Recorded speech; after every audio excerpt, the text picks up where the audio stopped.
Hola doctores, ¿cómo están? Bienvenidos a un nuevo video de Punto en Ar. Compañeros, el día de hoy llegamos al capítulo número 23 de este podcast y el tema a revisar el día de hoy son síndromes coronarios.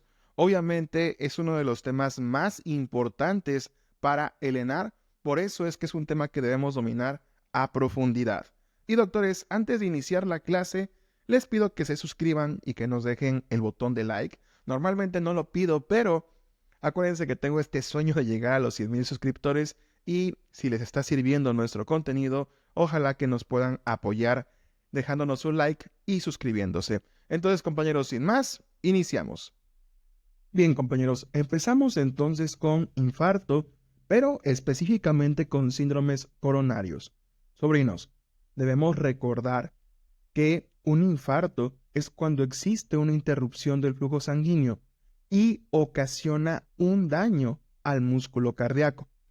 Una angina de pecho es una interrupción de forma momentánea, de forma intermitente de la circulación, lo que nos ocasiona una clínica muy similar a la de un infarto.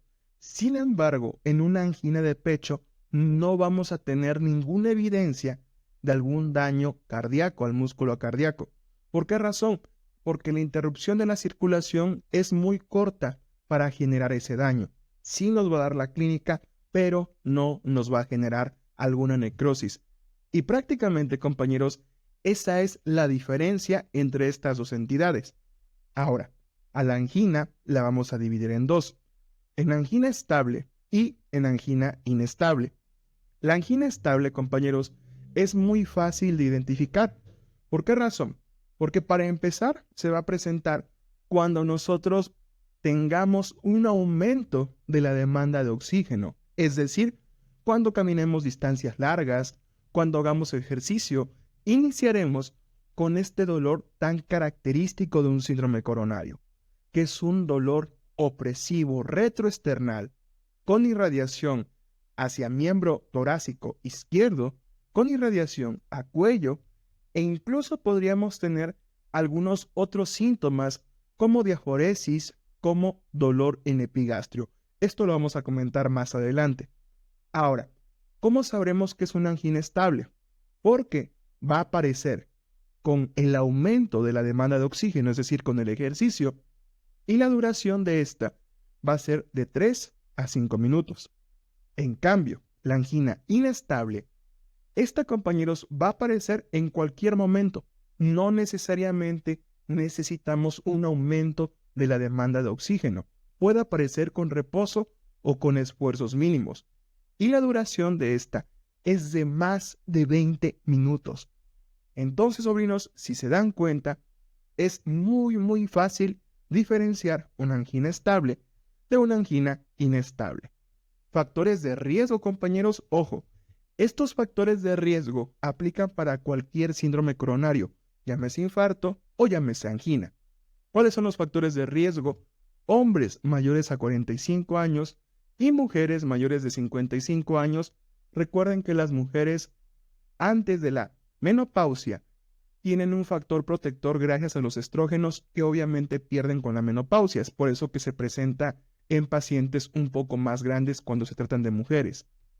Otro factor de riesgo es el género masculino, una historia familiar de enfermedad cardíaca, sobre todo en hombres cuando aparece en menores de 55 años y en mujeres cuando aparece en menores de 65 años. Ahora, los mismos factores de riesgo de siempre para una enfermedad cardiovascular: tabaquismo, hipertensión, aumento de colesterol LDL y, compañeros, lo más importante, un HDL menor a 40. Esos, compañeros, van a ser los factores de riesgo para cualquier síndrome coronario. Ahora, vamos a estadificar a la angina de pecho. Tenemos 4 tipos de angina. Es más o menos una clasificación como la clasificación de NIS para insuficiencia cardíaca. Aquí, la tipo 1 se va a presentar después del ejercicio intenso. La tipo 2 se presentará al caminar rápido o subir escaleras. La tipo 3, los pacientes tienen una limitación marcada de la actividad, y la tipo 4 definitivamente no pueden hacer nada debido a esta angina de pecho. ¿Es importante recordar esta estadificación, compañeros? No tanto, se pregunta muy poco.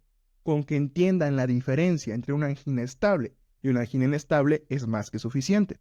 Ahora, sobrinos, para ponerlos un poquito más en contexto, ya hemos visto otras enfermedades cardiovasculares. Justo acabamos de ver un EBC isquémico, vimos en cirugía una isquemia mesentérica aguda, vimos también en cirugía una insuficiencia arterial aguda.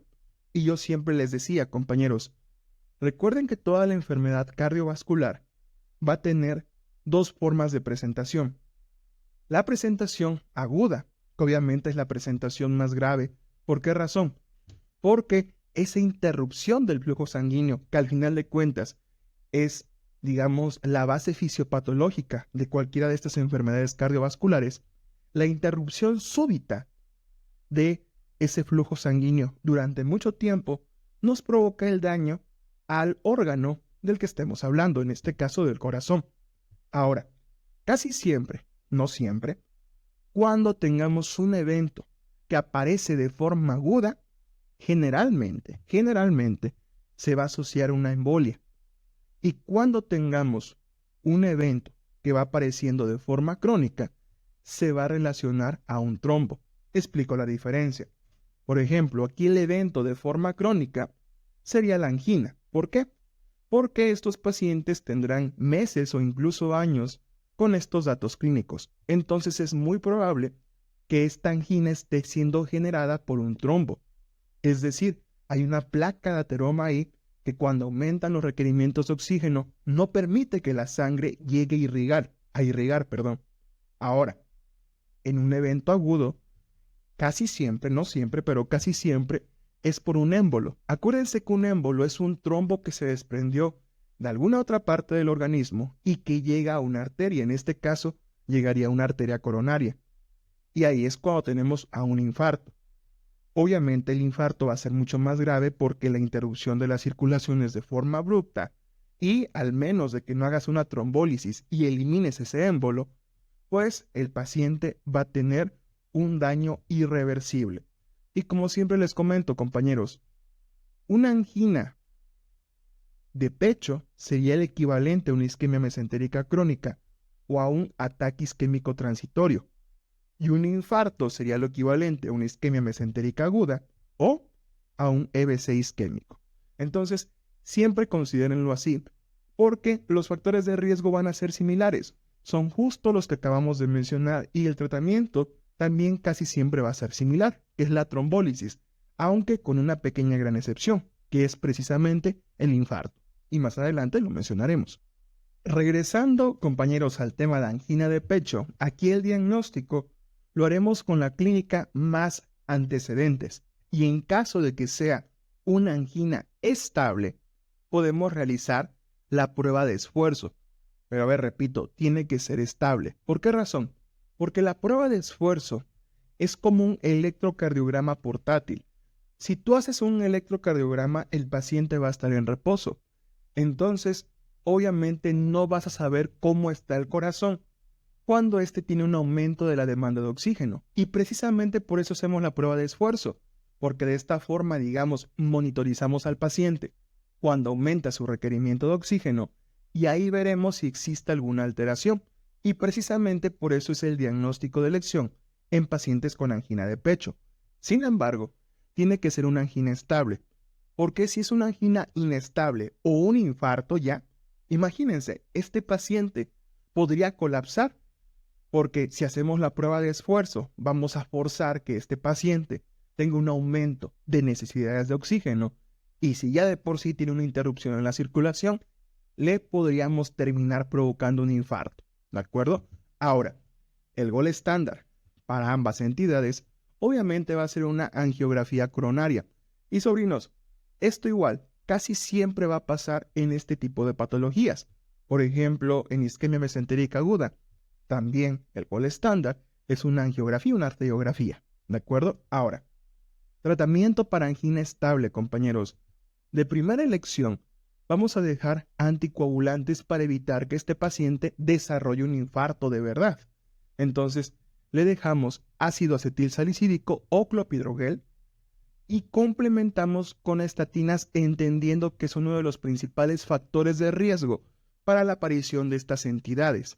Además, en algunas ocasiones, dependiendo del paciente, también podemos agregar beta bloqueadores. De segunda elección, serían calcio antagonistas para provocar una vasodilatación y que por ende tengamos una mejor irrigación. Y el tratamiento definitivo va a ser una revascularización coronaria. Ahora, esto es en un paciente, digamos, estable. ¿Qué pasa en un episodio agudo, compañero? Para un episodio agudo, podemos utilizar la famosa terapia mona. Sin embargo, yo aquí le pongo 3 asteriscos, porque ya muchas guías no la permiten. Te dicen, ¿sabes qué? Ya no utilices terapia mona. Pero es un poco contradictorio, porque te dicen, no la utilices, pero para el tratamiento del dolor utiliza morfina, ponle oxígeno al paciente y la base del tratamiento para un episodio agudo es la nitroglicerina. Y si partimos que de por sí el paciente ya está tomando ácido acetilsalicídico, pues prácticamente se sigue aplicando, ¿de acuerdo? Entonces, sobrinos, como tal y estrictamente, ya no debemos utilizar terapia mona, pero lo que quieren decir es que ya no le digan así. O sea, que sigan ocupando los mismos fármacos, pero entendiendo que la base del tratamiento para un episodio agudo es la nitroglicerina. No sé si me expliqué, compañeros. Les vuelvo a repetir. La terapia mona en teoría ya no está aprobada. Sin embargo, las mismas guías te siguen diciendo que utilicen los mismos fármacos de una terapia mona, ¿de acuerdo? Entonces, es como si la siguiéramos utilizando. Ahora, si la pregunta de Lenar viniera, ¿cuál es la base del tratamiento para un episodio agudo de una angina de pecho? La respuesta sería nitroglicerina, ¿de acuerdo? La nitroglicerina la damos cada 5 minutos en un máximo de 3 dosis, ¿de acuerdo? Eso para la angina estable. Ahora, para la angina inestable, compañeros, para el tratamiento crónico es ácido acetil y además a estos pacientes, a diferencia de los de angina estable, tenemos que anticoagularlos por el riesgo de que se genere un émbolo. Entonces, los anticoagulamos con heparina y además también le dejamos su ácido acetil o su clopidogrel por 12 meses y también dejamos beta bloqueadores, nitratos y estatinas. Si se dan cuenta, el tratamiento es prácticamente el mismo. Lo que cambia es que en la angina inestable, además, agregamos la anticoagulación. Y el tratamiento definitivo va a ser el mismo, una revascularización coronaria. Ahora, sobrinos, me pueden decir, oiga, doc, si clínicamente una angina es igual a un infarto y tienen los mismos factores de riesgo, ¿cómo vamos a hacer la diferenciación? Muy sencillo, compañeros. Para empezar, hay que partir que la clínica en los 3 pacientes va a aparecer. Porque aquí vamos a mencionar al infarto. Sobrinos, el infarto lo vamos a dividir en 2. Un infarto con elevación del segmento ST y un infarto sin elevación del segmento ST. Entonces, para establecer el diferencial, regresando, pues clínicamente los 3 van a tener los mismos síntomas. Así que el hecho de que en un caso clínico nos pongan un dolor retroesternal que se irradia, no forzosamente nos está hablando de un infarto. ¿Por qué? Porque para que sea infarto debe cumplir con los criterios de la 4ª definición de infarto, que más adelante los vamos a mencionar. Pero uno de esos criterios te dice, además de la clínica, el paciente, para que sea un infarto, debe tener por lo menos elevación de enzimas cardíacas o alteraciones electrocardiográficas. Entonces, si su paciente tiene clínica, pero no tiene ni alteraciones electrocardiográficas ni enzimas elevadas, esto quiere decir que es una angina. ¿Por qué? Porque la clínica está ahí porque se interrumpió la circulación de forma repentina, pero regresó, se volvió a irrigar el corazón y por eso no hubo ningún daño y por esa misma razón el electro y las enzimas están normales. Sin embargo, en una elevación de enzimas, ahora sí ya podremos decir que es infarto, ¿de acuerdo? Y ya solamente habrá que revisar el electrocardiograma. Si el electro está bien, diremos que es un infarto sin elevación del ST. Y si también el electro está alterado, diremos que es un infarto con elevación de ST. Esa es la forma, compañeros, en la que nosotros podemos establecer el diagnóstico diferencial. Y ahora sí, compañeros, entramos directamente a infarto agudo al miocardio. Hace un momento les mencionaba que para que sea un infarto debe cumplir con la cuarta definición internacional de infarto. Y sé que suena un término muy internista, pero la verdad es que esta cuarta definición vino a simplificarnos la vida, porque si su paciente tiene alteraciones de las enzimas cardíacas y uno de los siguientes 5 elementos, cualquiera, con que tenga uno más, diremos que es un infarto. Entonces, si su paciente tiene síntomas más elevación de enzimas cardíacas, es infarto. Si su paciente tiene cambios isquémicos, es decir, elevación del segmento ST o aparición de ondas Q patológicas, más enzimas cardíacas, también diremos que es un infarto. Ahora, si su paciente presenta alguna imagen que evidencie algún daño al miocardio más aumento de enzimas cardíacas, también es un infarto. Y finalmente, la identificación de algún trombo por angiografía más la elevación de enzimas cardíacas, también tendríamos la definición de infarto. Entonces, si se dan cuenta, es muy fácil definir a un infarto. Ahora, para que se eleven las enzimas cardíacas, compañeros, y digamos que efectivamente es un infarto, estas deben subir a un percentil mayor del 99, ¿de acuerdo? Bien, vamos a algunos datos epidemiológicos de infarto, compañeros. El principal factor de riesgo para esta patología, para términos de GPC, es la hipertensión. Sin embargo, en 2 exámenes consecutivos, 2020 y 2021, si no mal recuerdo, la respuesta vino como hipercolesterolemia o dislipidemia. Entonces, pues ahí dices, ok, ¿a quién le hago caso? ¿A la GPC o lo que se tomó como respuesta correcta en ese examen, compañeros? Yo les dejo aquí este dato. En lo personal, yo volvería a responder hipercolesterolemia, ¿de acuerdo? Porque eso fue lo que ya se tomó como respuesta correcta. Ahora, si nos ponen a un paciente infartado, joven de unos 30 a 25 años, seguramente es cocainómano para términos ENAR y para la vida diaria.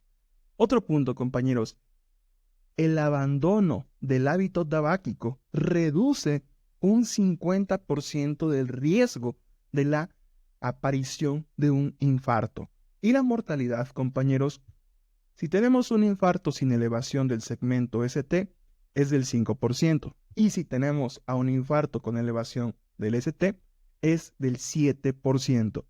Y pregunta ENAR, compañeros, la principal causa de muerte intrahospitalaria en estos pacientes es por un choque cardiogénico, casi siempre asociado a una fibrilación ventricular.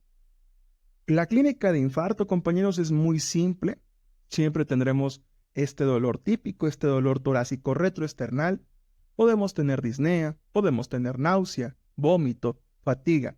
Y va a haber síntomas llamados como equivalentes anginosos o síntomas atípicos. ¿Por qué razón? Porque estos síntomas no se presentan en todos los pacientes. Generalmente se presentan en geriátricos o en mujeres posmenopáusicas. ¿Cuáles son estos equivalentes anginosos o síntomas atípicos? Dolor en el cuello, tórax posterior, dolor también en tórax posterior, y el más importante, compañeros, dolor en epigastrio. Muchas veces una gastritis está enmascarando a un infarto. Ahora, no confundir la cuarta definición de infarto, que eso nos dice que efectivamente es un infarto, con la clasificación universal. La clasificación universal, compañeros, nos menciona el tipo de infarto o clasifica al infarto dependiendo de la etiología. Por ejemplo, si es por un tipo 1, se debe a una ruptura de placa, es decir, a un émbolo. Se desprendió un trombo, que es un ateroma, se convirtió en un émbolo y fue a tapar una arteria coronaria. Por eso les mencionaba hace un momento.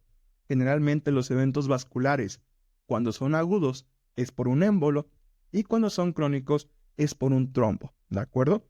El tipo 2, compañeros, es por un desequilibrio entre la demanda y el aporte. Es decir, si nosotros, por ejemplo, tuviésemos una angina inestable, que sabemos que no podemos hacer ejercicio, y por cualquier situación lo realizamos, o a lo mejor existe una situación que nos aumente la cantidad de demanda de oxígeno, y esto ocasiona un daño necrótico sobre el tejido muscular y por ende una elevación de enzimas cardíacas, ahora sí, ahí diremos que es un infarto, porque ya estaría cumpliendo con definición operacional de la cuarta definición de infarto. Entonces, ese sería un infarto tipo 2. Tipo 3, compañeros, una muerte cardíaca súbita antes de determinar biomarcadores. Tipo 4A. A partir de aquí, compañeros, solamente quiero que recuerden que a partir del 4 es por algún proceso intervencionista. Vean, el 4A es secundario a un tratamiento percutáneo, el 4B secundario a una trombosis del stem y el tipo 5 secundario a una revascularización. Es decir, estos tres, del 4 al 5, son provocados por algún proceso intervencionista. Les pido que memoricen tipo 1 y tipo 2 principalmente. Y bien, sobrinos, ahora vamos a entrar a lo que supuestamente es difícil, que para nada lo es, que es el electrocardiograma. Para empezar, compañeros, obviamente el electrocardiograma va a ser el estudio inicial, sobrinos. A todos los pacientes, desde que lleguen, tenemos 10 minutos para realizar e interpretar este electrocardiograma. Aquí, sobrinos, ¿qué vamos a evaluar? La elevación del segmento ST. Y aquí nos podríamos complicar la vida, porque siempre están las reglas de que debe elevarse 0.1 milivoltios en 2 derivaciones contiguas, etcétera, que si es una mujer debe ser de tanto, que si es una posmenopáusica de tanto. Por eso no nos preocupemos. Con que ustedes recuerden que para tener una elevación del ST debe ser en 2 derivaciones contiguas, es más que suficiente, ¿de acuerdo, compañeros? Con que recuerden eso es más que suficiente. Ahora, aquí el reto es establecer la localización del infarto dependiendo de qué derivaciones del electrocardiograma se eleven. Y es muy sencillo, sobrinos. Supongamos que el infarto fue septal, del septum. Aquí las derivaciones que se elevarían es B1 y B2. Si el infarto fuese anterior, se elevarían derivaciones 3 y 4. Si fuese un infarto lateral, se elevarían derivaciones 5, B6 y D1. Y si tenemos un infarto anterior extenso, tendríamos todas las derivaciones afectadas, desde B1 a B6. Ahora, si tenemos un infarto inferior, las derivaciones que se van a alterar son D2, D3 y ABF. Y sobrinos, si se dan cuenta, se forma una mnemotecnia, que es la mnemotecnia Salí, ¿de acuerdo? S de septal, B1, B2, A de anterior, B3, B4, L de lateral, B5, B6 e I de inferior, D2, D3 y ABF. Es muy fácil recordar dónde está localizado el infarto. Y también les encargo, sobrinos, las derivaciones del ventrículo derecho y posteriores. Y también está bien fácil recordar, del ventrículo derecho es B3R y B4R. Y del infarto posterior es B7, B8 y B9. Ahora, le aumentamos un poquito de dificultad. ¿Qué arteria está afectada? Dependiendo de la localización del infarto. Es igual de fácil, compañeros. Si nosotros tenemos un infarto septal o anterior extenso, la arteria afectada es la descendente anterior. Acuérdense la localización anatómica de la descendente anterior. Cubre la cara anterior del corazón. Es por eso que si esta arteria es la que se ocluye, tendremos un infarto o septal o anterior extenso. ¿De acuerdo? Ahora, Si es un infarto lateral, la arteria afectada va a ser la circunfleja. Y sobrinos, si no es un infarto anterior ni lateral, la arteria afectada es la coronaria derecha, es decir, para infarto derecho, para infarto posterior, para infarto inferior, la afectada es la coronaria derecha. Entonces, vean cómo está muy fácil. Infarto anterior, descendente anterior, su nombre lo dice. Lateral, circunfleja, el resto, coronaria derecha. Y así, compañeros, solucionamos todos nuestros problemas. Muy sencillo. Ahora vamos, sobrinos, un poquito a profundizar la parte del electrocardiograma. Como les decía, no se tienen que preocupar si se elevó 1 milivoltio y cuánta edad tiene el paciente. No, con que recuerden que con una elevación del segmento ST o una disminución, estamos en un infarto, pero debe ser en 2 derivaciones contiguas para que cumpla la definición, ¿de acuerdo? Eso con el electro. Ahora, en caso de tener un infarto y un choque cardiogénico, debemos solicitar un ecocardiograma para medir la fracción de eyección del ventrículo izquierdo, es decir, para medir la FEBI. Y además, después del infarto debemos solicitarla entre 6 y 12 semanas después del evento para valorar la necesidad de implantación de algún desfibrilador. Esto con respecto a los estudios auxiliares, a los estudios de gabinete. Con respecto a los estudios de laboratorio, acuérdense, sobrinos, que los marcadores cardíacos son muy importantes y que hay que solicitarlos a todo paciente con sospecha de infarto. Ahora, ¿cuáles son esas famosas enzimas cardíacas? Tenemos 4. La mioglobina, la troponina I, la T y la CPK.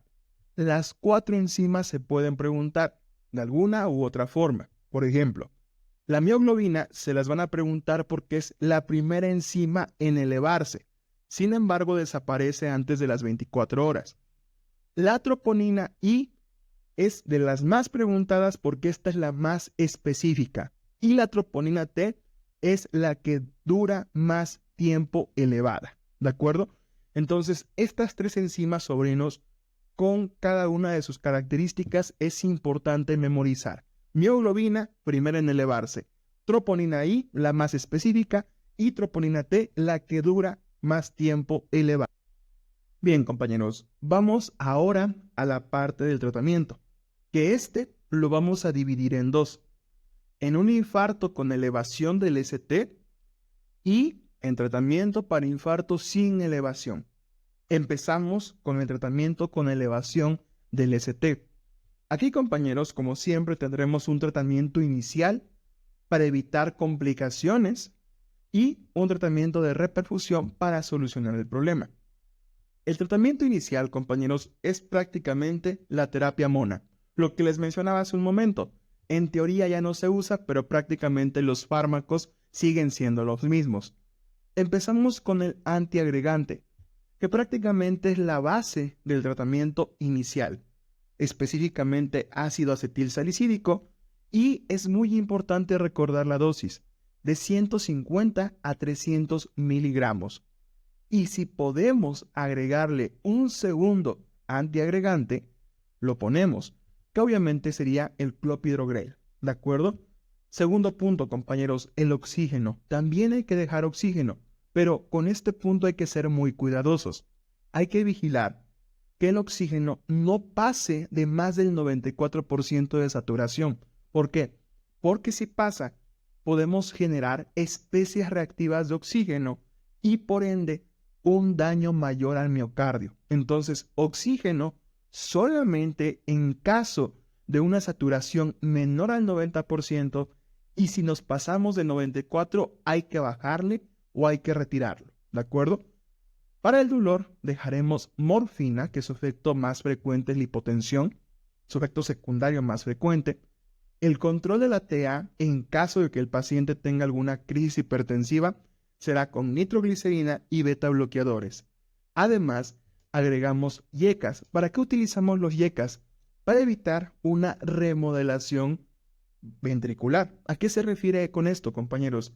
Que obviamente, en caso de un infarto, va a haber tejido muscular muerto. Y generalmente cuando hay tejido muscular muerto existe una fibrosis. La fibrosis, compañeros, en el corazón complica. ¿Por qué? Porque puede provocar una insuficiencia cardíaca, trastornos de conducción, y con los YECAs nos vamos a evitar todos estos problemas. Podemos utilizar enalapril o captopril. La GPC no tiene predilección por ninguno, sin embargo, en primer lugar viene captopril, así que hay que dejar a captopril en caso de que vinieran ambas respuestas. Y finalmente las estatinas, compañeros. Las estatinas, obviamente, para disminuir el colesterol LDL, pero también, compañeros, porque estabilizan la placa ateromatosa. Y por ende, nos evitamos el riesgo de que vuelva a haber otro desprendimiento y por ende otro infarto. Ahora, compañeros, vamos a la parte importante, a la parte de reperfusión. Es cuando nosotros quitamos ese trombo, ese émbolo, y logramos reperfundir al corazón. Aquí la técnica de elección, sobrinos, es con angioplastía primaria. Por eso les mencionaba hace un momento, el tratamiento para estos eventos vasculares generalmente es con fibrinólisis, trombólisis, como le quieran llamar, con excepción del infarto. ¿Por qué? Porque aquí se prefiere una angioplastía primaria antes de la fibrinólisis, porque es más efectiva, porque tiene menos efectos adversos en relación a la fibrinólisis.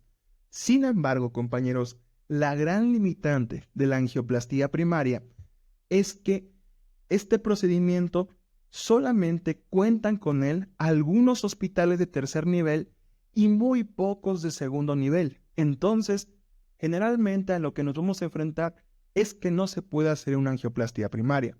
Y precisamente entendiendo esto, ¿qué te marca la GPC? Te dice, si tú no puedes hacer una angioplastia primaria en las primeras 2 horas que tuviste contacto con el paciente, mejor no la hagas y realiza un tratamiento fibrinolítico. ¿Por qué razón? Porque si dejamos pasar más de 2 horas, ya no va a haber ningún beneficio hacer esta angioplastía primaria en relación a realizar la terapia trombolítica en ese momento. Que a ver, la terapia trombolítica la podemos hacer en cualquier lado. Idealmente en UCI para evitarnos hemorragias y complicaciones, pero la podemos hacer en cualquier lado.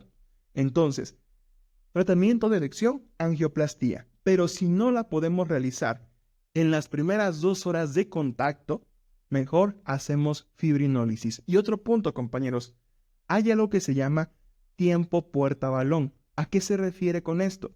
Así como teníamos un tiempo puerta electrocardiograma que es de 10 minutos, un tiempo puerta radiografía que son 30 minutos, lo del tiempo puerta balón se refiere al tratamiento ideal, es decir, el tiempo puerta balón nos dice que debe ser en los primeros 90 minutos, es decir, que nosotros idealmente debemos realizar esta angioplastía primaria los primeros 90 minutos. No confundir con las 2 horas que tenemos como tiempo máximo. Aquí quedaría de esta forma. Idealmente menos de 90 minutos. Como máximo 2 horas. ¿De acuerdo, compañeros? Y además, si vamos a hacer una angioplastía, tenemos que anticoagular a nuestro paciente con heparina no fraccionada. Ahora, entonces, supongamos que tenemos la mala suerte de que no podemos hacer una angioplastía, que vamos a realizar una fibrinólisis. Aquí lo que hay que recordar es el fármaco. El fármaco de elección, esto ya se los adelantaba en la clase anterior de EBC, aquí el de mejor opción va a ser tenecteplase, ¿de acuerdo? El tenecteplase lo vamos a utilizar en la terapia fibrinolítica, a excepción de que existan contraindicaciones. ¿Cuáles son las contraindicaciones? Las de siempre. Hemorragia activa, hemorragia intracraneal, una sistólica mayor a 110, una sistólica mayor a 180, una diastólica mayor a 110, un antecedente de un EBC isquémico en los primeros 3 a 6 meses, un antecedente de EBC hemorrágico en cualquier momento, cualquier situación, compañeros, en donde deje en situación de vulnerabilidad a nuestro paciente ante una posible hemorragia, es una contraindicación para el tratamiento fibrinolítico. ¿De acuerdo, compañeros? Entonces, este sería el tratamiento para un infarto con elevación del ST. Ahora vamos al tratamiento del infarto sin elevación del ST. Empezamos diciendo que el tratamiento inicial es exactamente el mismo que ya mencionamos en el infarto con elevación del ST. ¿Qué es lo que va a cambiar? La reperfusión. ¿Por qué razón? Si un infarto es sin elevación del ST, quiere decir que aún no tenemos un daño al miocardio tan marcado como en un infarto con elevación de ST. Y esto hace que no necesariamente debamos realizar una terapia de reperfusión. En un infarto sin elevación, con un tratamiento inicial, es más que suficiente. Sin embargo, sí debemos estadificar al paciente. Estadificarlo para ver si existe el riesgo de alguna complicación o de algún nuevo infarto. Y para esto tenemos la escala de riesgo de Grace y la escala de riesgo de TIMI. Si estas escalas nos dicen que hay un riesgo bajo, no se realiza ya ningún tratamiento de reperfusión, es decir, no realizamos angiografía. Pero si el riesgo es intermedio, sí hay que hacer una angiografía, no de forma tan urgente como en un infarto con elevación, pero sí en las primeras 72 horas. Ahora, si tenemos un riesgo alto, debemos realizar esa angiografía las primeras 24 horas. Y si su paciente tiene un riesgo muy alto o tiene un choque cardiogénico, necesitamos realizar esa angiografía en las primeras 2 horas, ¿de acuerdo, compañeros? Entonces, este va a ser el tratamiento para un infarto sin elevación del ST. Ahora, otro punto que quiero agregar, compañeros, es que nosotros vamos a utilizar la escala de Kimball para valorar el grado de insuficiencia cardíaca y por ende de falla cardíaca que puede presentar un paciente. Entonces, si les llegan a preguntar, ¿para qué es la escala de Grace y la de TIMI? Es para evaluar el riesgo de pacientes que no tienen elevación de ST. Y si les preguntan, ¿para qué utilizamos la escala de Kimball? Es para valorar el grado de insuficiencia o falla cardíaca en los pacientes infartados.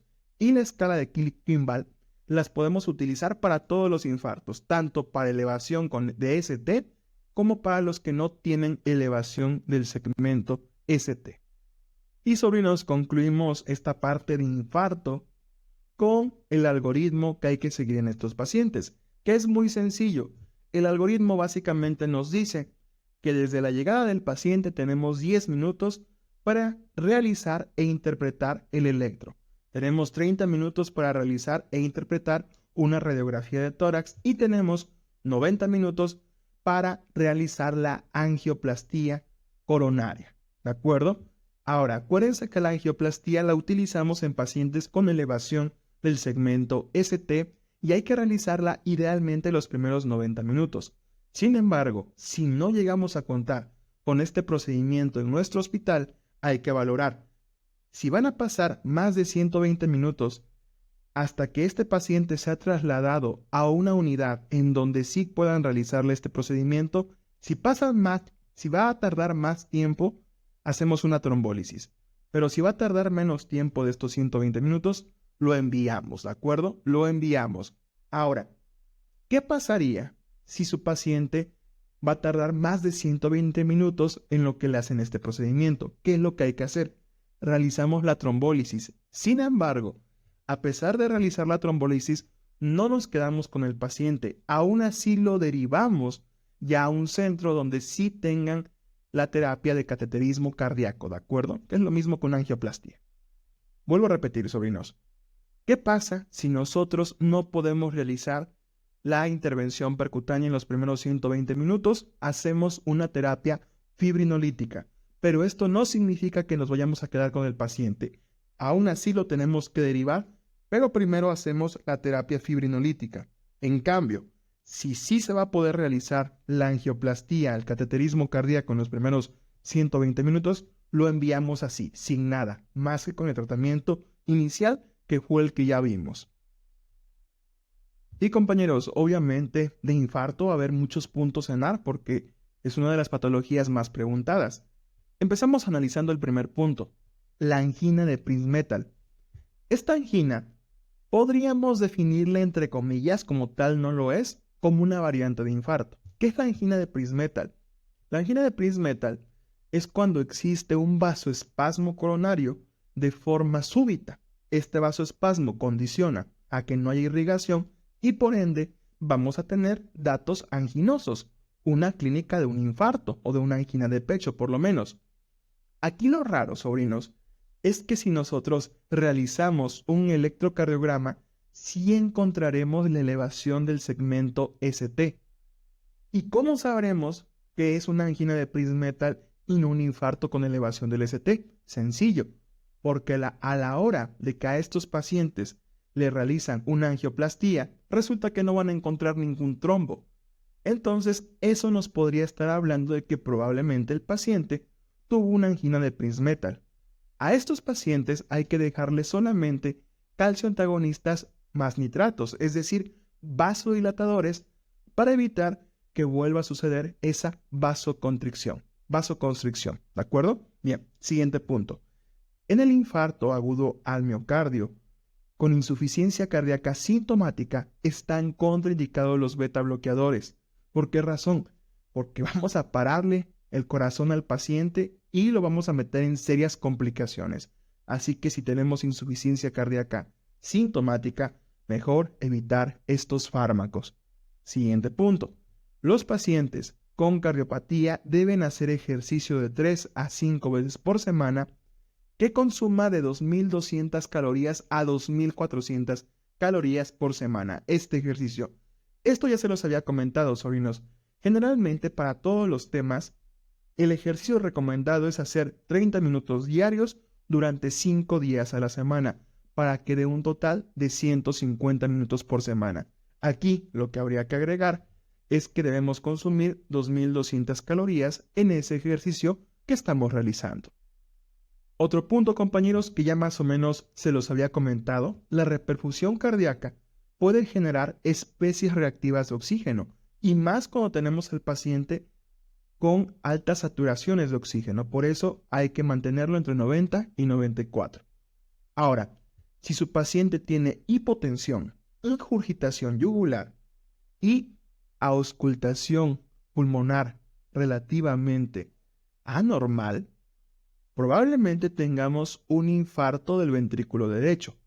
¿Por qué? Porque si se dan cuenta, tenemos datos de una insuficiencia cardíaca derecha. ¿Qué es esto? Hipotensión, ingurgitación yugular. Entonces, si estos síntomas aparecen de forma súbita, seguramente el infarto va a ser atípico, es decir, va a estar en una localización derecha. Porque cabe mencionar que la gran mayoría de infartos ocurren en el ventrículo izquierdo, porque es el ventrículo más grande, el que vence mayores presiones y que por ende va a tener una mayor necesidad de oxígeno. Bien, vamos con los siguientes puntos. El síndrome de Dressler, compañeros, todos estos puntos se los estoy dejando porque en algún momento se han preguntado y sí considero importante que los memoricen, compañeros, ¿de acuerdo? Obviamente le tengo que dar mucha importancia a un tema como infarto, que es un tema súper preguntado, ¿de acuerdo? Bien, el síndrome de Dressler ocurre en pacientes postinfartados. ¿Qué es el síndrome de Dressler? Son pacientes que desarrollan una pericarditis, que la pericarditis la vamos a ver en el siguiente tema. Desarrollan pericarditis 2 a 3 semanas después de haber presentado el infarto. Son los mismos síntomas de una pericarditis y el tratamiento es el mismo. Y se los adelanto, el tratamiento de una pericarditis es con AINES y ya solamente en caso de que tengamos datos de gravedad, agregamos colchicina. Pero les digo, eso lo veremos mañana. Después, compañeros, metas de colesterol. Para una prevención primaria, es decir, cuando el paciente nunca ha tenido un infarto, el colesterol total debe estar en menos de 200. Y para la prevención secundaria debe estar en menos de 180. Ahora, compañeros, ¿cómo definiríamos o qué otros nombres le podemos dar a un infarto con elevación o sin elevación del ST?